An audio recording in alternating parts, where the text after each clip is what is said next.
On connaît tous quelqu'un autour de nous, diplômé, motivé, mais qui passe ses journées à la maison à vider les marmites que maman prépare. Malheureusement, ça, c'est la réalité de milliers de jeunes Gabonais. Mais comment un pays aussi riche n'arrive-t-il pas à offrir des opportunités à sa jeunesse? Examinons ensemble cette problématique.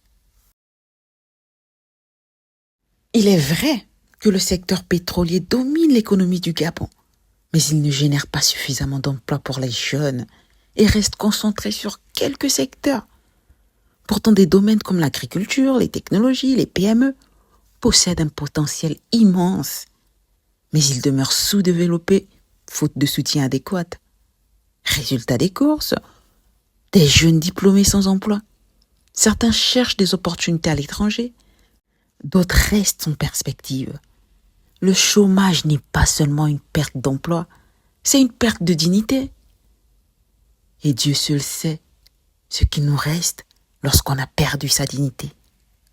Pourtant, il existe des solutions concrètes pour inverser cette tendance, comme la création de fonds d'entrepreneuriat pour les jeunes.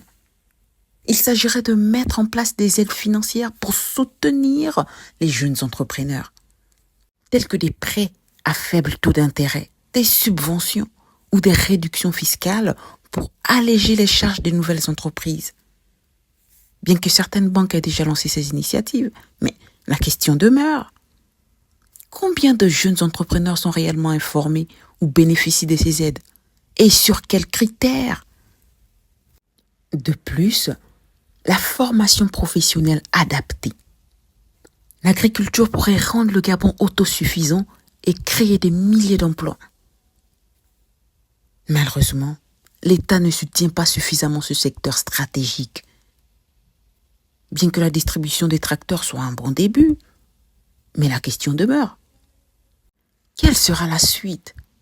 Sur quels critères ces équipements seront-ils distribués? Et comment garantiront-ils un impact réel et durable sur les agriculteurs locaux? La création de partenariats publics-privés.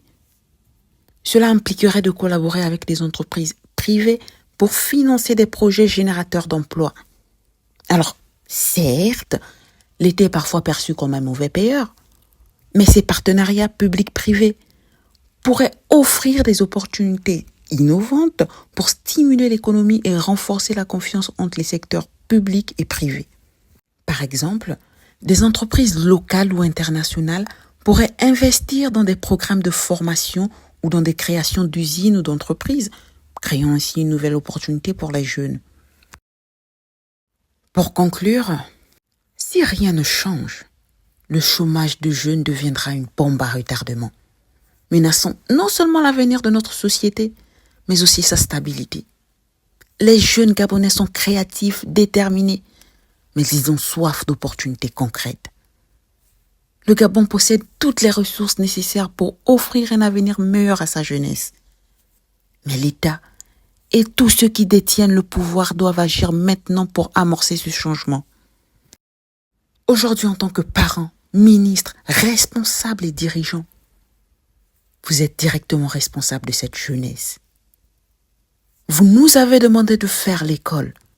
Nous vous avons écouté. Nous avons étudié. Nous avons obtenu les diplômes avec l'espoir de contribuer à notre nation. Alors, quelles sont les suites? Que deviendront ces diplômes que vous nous avez encouragés à obtenir si nous n'avons pas d'emploi et de perspectives?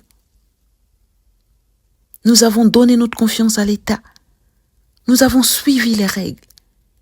Mais il est désormais temps que vous teniez vos promesses et que vous agissiez pour que cette jeunesse qui a soif de réaliser son potentiel ne soit pas sacrifiée. Il est de votre devoir, en tant que parents et dirigeants, de créer les opportunités pour que nous puissions nous épanouir et contribuer activement à la croissance de notre pays. Ce n'est plus le moment de nous laisser dans l'incertitude. C'est maintenant que le changement doit commencer. Et vous, si vous connaissez quelqu'un qui est au chômage, identifiez cette personne et rappelez-lui que la plus grande bataille se joue dans sa tête. Dites-lui que même si le chemin semble difficile aujourd'hui, les beaux jours arriveront bientôt. Soyez confiants, gardez espoir en vous et en votre avenir. Merci d'avoir regardé ce reportage et à très bientôt dans Objectif Réalité.